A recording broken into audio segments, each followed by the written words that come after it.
चीन में लगातार उइगर मुसलमानों पर हो रहे अत्याचारों की खबरें सामने आती रही हैं। चीनी सरकार ने उइगर मुसलमानों की जिंदगियों को नरक बना रखा है। चीन में जैसे तैसे बस उइगर मुसलमानों को पूरी तरह से खत्म करने की कोशिश की जा रही है। चीनी सरकार का यह अत्याचार कोरोना काल में भी जारी है, जिसे लेकर एक और बड़ा खुलासा हुआ है। देखिए ये रिपोर्ट। चीन में मुस्लिमों पर अत्याचार का सिलसिला काफी समय से चल रहा है। उनके खिलाफ, उनकी संस्कृति के खिलाफ चीनी अधिकारी उनको आए दिन यातनाएं देते हैं। कभी खबर आती है कि वहां पर उइगर मुस्लिम महिलाओं का रेप और गर्भपात धड़ल्ले से हो रहा है, तो कभी ये पता चलता है कि वहां घरों के इंफ्रास्ट्रक्चर को बदला जा रहा है। अभी पिछले दिनों रोजों के बीच ये खबर आई थी कि चीन ने रमजान में रोजा रखने को भी अतिवाद का चेहरा बता दिया है। अब फिर चीन के शिनजियांग प्रांत में उइगर मुसलमानों पर अत्याचार करके उनका अस्तित्व मिटाया जा रहा है। ये सिलसिला कोरोना महामारी में भी जारी है। अब तक के खुलासे के बाद ये साफ है कि चीन में उइगर मुसलमानों की जिंदगियों को नरक बनाया जा चुका है। अब ये बात सामने आई है कि चीन के इस प्रांत में उइगर मुसलमानों के एक मस्जिद को ढहाने के बाद उस जगह पर सार्वजनिक शौचालय बना दिया गया है।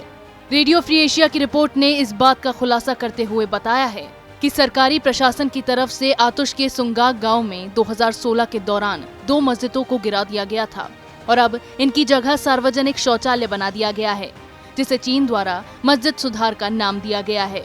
हैरान कर देने वाली बात तो ये है कि सार्वजनिक शौचालय की आवश्यकता न होते हुए भी इसे बनवाया गया है। सुंगाग से उइगर नेबरहुड कमेटी के चीफ ने RFA को बताया है कि उस जगह कोई पर्यटक भी नहीं जाते। चीन ने केवल ध्वस्त किए गए टोकुल मस्जिद के खंडर को छिपाने के लिए और वहां निरीक्षण के लिए जाने वाले समूहों के लिए टॉयलेट बनवाया है। हालांकि बताया ये भी जा रहा है कि वहां 2 अन्य मस्जिदें भी थी, जिन्हें 2019 में गिरा दिया गया और उनकी जगह पर अब एक दुकान खोली गई है जिसमें शराब और सिगरेट मिलती है, जिनका सेवन करना इस्लाम में हराम माना जाता है। इस रिपोर्ट के मुताबिक राष्ट्रपति शी जिनपिंग के मॉस्क रेक्टिफिकेशन अभियान के तहत प्रांत की 70% मस्जिदें ढहा दी गई हैं।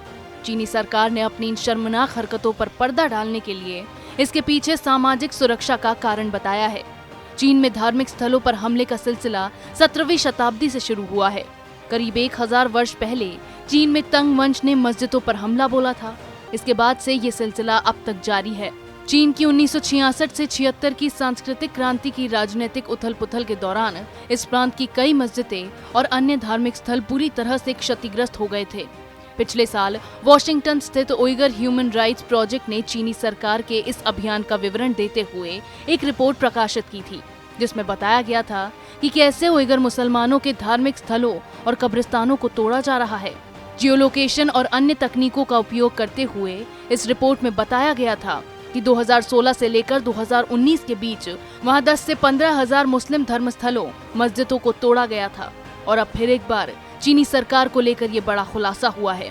भारत भी कई बार चीन में उइगर मुसलमानों पर हो रहे अत्याचारों को लेकर चिंताएं व्यक्त कर चुका है। चीन में कभी उइगर मुसलमानों को जबरन बंदी बनाकर उनकी नसबंदी कर दी जाती है, तो कभी उन्हें बंदी बनाए जाने के बाद उनके परिवार वालों को परेशान किया जाता है, जिससे उनकी नस्ल को पूरी तरह से खत्म किया जा सके।